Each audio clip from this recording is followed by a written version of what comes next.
বাংলাদেশের সর্বশেষ গুরুত্বপূর্ণ আপডেট সংবাদে আপনাকে স্বাগত। শুরুতেই সংবাদ শিরোনাম, পরে বিস্তারিত। শুরুতেই জানাবো, সাবেক পুলিশের আইজিপি বেনজির আহমেদের ক্যাশিয়ার জসিম গ্রেপ্তার। পুলিশের সাবেক আইজিপি বেনজির আহমেদের ক্যাশিয়ার জসিম উদ্দিনকে গ্রেপ্তার করেছে পুলিশ। আজ রাজধানীর লা মেরিডিয়ান হোটেল থেকে তাকে গ্রেপ্তার করা হয়। জসিম চট্টগ্রাম জেলার চন্দনাইশের সাবেক উপজেলা চেয়ারম্যান। এরপর জানাবো, সেনাবাহিনীর সহায়তায় সাজেক থেকে ফিরছে আটকে পড়া 500 পর্যটক। রাঙ্গামাটির বাঘাইছড়ির পর্যটন কেন্দ্র সাজেক ভ্যালিতে আটকে পড়া পর্যটকরা ফিরতে শুরু করেছে। বুধবার 4 ডিসেম্বর দুপুর 2টার দিকে সাজেক থেকে সেনাবাহিনীর সহায়তায় খাগড়াছড়ির উদ্দেশ্যে তারা ফিরতে শুরু করেছে। স্থানীয় সূত্র জানায়, মঙ্গলবার 3 ডিসেম্বর সারাদিন বাঘাইছড়ির সাজেকে আঞ্চলিক দলের মধ্যে গোলাগুলি হয়। এতে করে সাজেক খাগড়াছড়ি সড়কে যান চলাচল না করায় পর্যটকেরা গতকাল বিকেল থেকে বুধবার সকাল পর্যন্ত সাজেকে অবস্থান করেন। এদিকে ভারতের আরেক অঞ্চলে বাংলাদেশিদের হোটেল ভাড়া বন্ধ ঘোষণা। বাংলাদেশিদের জন্য হোটেল ভাড়া না দেওয়ার ঘোষণা দিয়েছে ভারতের আরেক অঞ্চল। বাংলাদেশের সংখ্যালঘুদের উপর নির্যাতন, কথিত ভারত বিরোধী কার্যক্রমের প্রতিবাদে এই সিদ্ধান্ত নিয়েছে তারা। জানাবো, 90,000 টন সার কিনবে সরকার, ব্যয় 339 কোটি। রাষ্ট্রীয় পর্যায়ের চুক্তি এবং উন্মুক্ত দরপত্রের পদ্ধতিতে সৌদি আরব, কাতার ও আরব আমিরাত থেকে 90,000 টন সার কেনার অনুমোদন দিয়েছে বাংলাদেশ সরকার। এর মধ্যে 60,000 টন ইউরিয়া, 30,000 টন ফসফেট সার। এসব সার কিনতে মোট ব্যয় হবে 339 কোটি 66 লক্ষ টাকা। এদিকে হত্যা মামলায় জেলা আওয়ামী লীগ সভাপতির ছেলে গ্রেপ্তার। কুড়িগ্রাম 2 আসনের সাবেক এমপি ও জেলা আওয়ামী লীগের সভাপতি মোহাম্মদ জাফর আলীর কনিষ্ঠ পুত্র জাহিদুল ইসলাম সবুজকে গ্রেপ্তার করেছে র্যাব 11। সম্প্রতি বৈষম্যবিরোধী ছাত্র আন্দোলনে নিহত আসিফ হত্যা মামলায় তাকে গ্রেপ্তার করা হয়েছে বলে নিশ্চিত করেছে কুড়িগ্রাম সদর থানা পুলিশ। এবং সর্বশেষ জানাবো, ভারতে 5.3 মাত্রার শক্তিশালী ভূমিকম্পের আঘাত। ভারতের তেলেঙ্গানা রাজ্যের 5.3 মাত্রা শক্তিশালী একটি ভূমিকম্প অনুভূত হয়েছে। আজ সকালে এই ভূমিকম্প অনুভূত হয়। তবে এই ঘটনায় তাৎক্ষণিকভাবে কোনো ক্ষয়ক্ষতি বা হতাহতের খবর জানাতে পারেনি ইন্ডিয়া টুডে।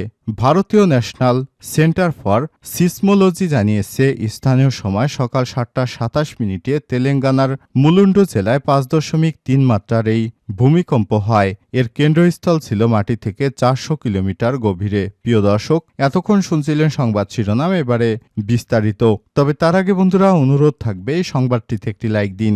এই চ্যানেলে আপনি নতুন হয়ে থাকলে আমাদের সংবাদটি দেখতে দেখতে চ্যানেলটি সাবস্ক্রাইব করে রাখুন। কমেন্ট করে আপনার মূল্যবান মতামত জানিয়ে দিন আপনি বিশ্বের কোন দেশ থেকে বা বাংলাদেশের কোন স্থান থেকে আমাদের সংবাদটি দেখছেন এবং শুনছেন।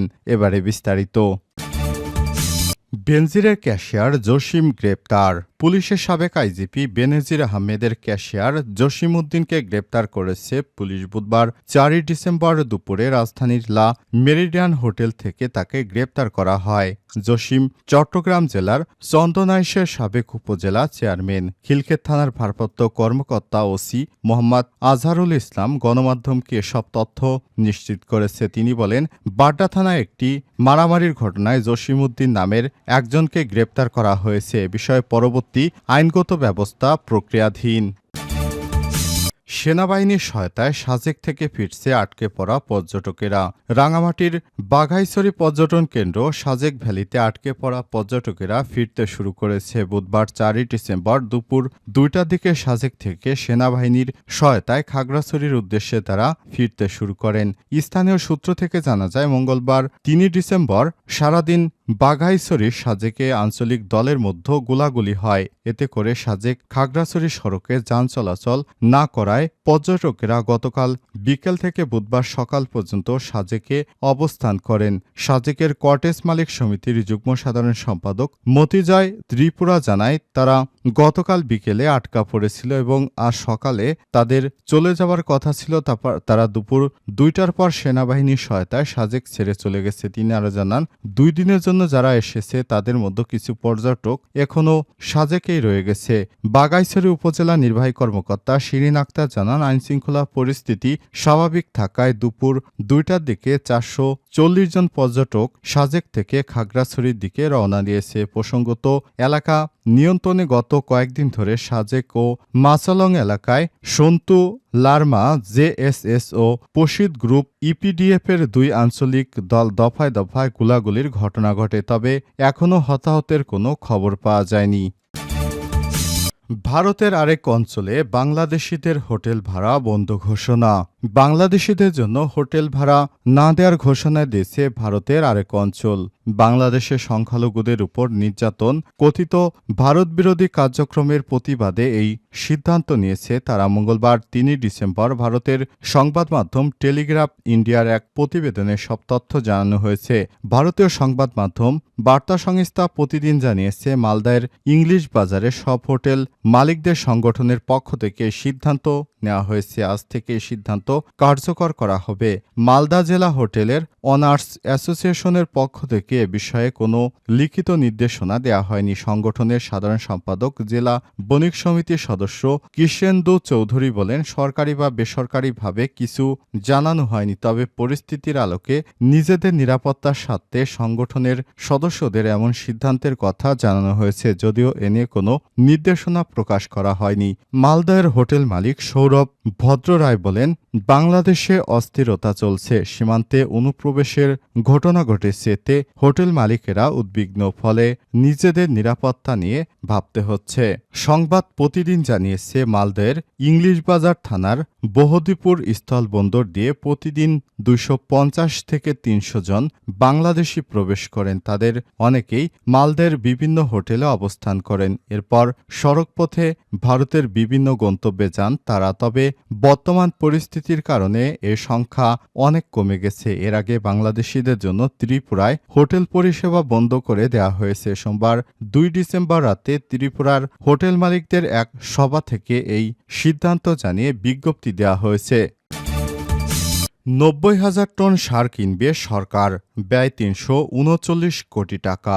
রাষ্ট্রীয় পর্যায়ে চুক্তি ও উন্মুক্ত দরপত্র পদ্ধতির মাধ্যমে সৌদি আরব, কাতার ও আরব আমিরাত থেকে 90,000 টন সার অনুমোদন দিয়েছে সরকারের মধ্যে 60,000 টন ইউরিয়া, 30,000 টন ফসফেট সার। এসব সার কিনতে মোট ব্যয় হবে 339 কোটি 66 লক্ষ টাকা। বুধবার 4 ডিসেম্বর সচিবালয়ে মন্ত্রিপরিষদ বিভাগের সম্মেলন কক্ষে অর্থ উপদেষ্টা ড সালেউদ্দিন আহমেদের সভাপতিত্বে অনুষ্ঠিত সরকারি ক্রয় সংক্রান্ত উপদেষ্টা কমিটির বৈঠকে সংক্রান্ত পৃথক 3 প্রস্তাবের অনুমোদন দেওয়া হয়েছে।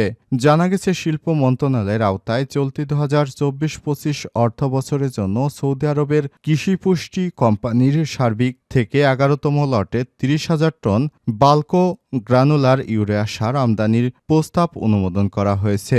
এতে ব্যয় ধরা হয়েছে 123 কোটি 23,88,000 টাকা। প্রতি টন সারের দাম পড়বে 342.33 মার্কিন ডলার। চলতি 2024-25 অর্থ বছরে কাতার এনার্জি মার্কেটিং থেকে ষষ্ঠ লটে 30,000 টন ব্যাকড ফিল্ড ইউরিয়া সার আমদানির প্রস্তাবনা অনুমোদন দিয়েছে সরকার। এতে ব্যয় হবে 133 কোটি 8,12,000 টাকা। প্রতি টন সারের দাম পড়বে 369.69 মার্কিন ডলার। অন্যদিকে চলতি অর্থবছরে উন্মুক্ত পদ্ধতিতে টিএসপিসিএল এর জন্য 30,000 মেট্রিক টন রক ফসফেট আমদানির প্রস্তাবনা অনুমোদন দিয়েছে সরকার। কাতারের উৎপাদন করা আরব আমিরাতের মেসাস জেনটেড এফজেইড নামের প্রতিষ্ঠান ওই সার সরবরাহ করবে। সারের ব্যয় হবে 82 কোটি 62 লক্ষ টাকা। প্রতি টন সারের দাম পড়বে 229.50 মার্কিন ডলার।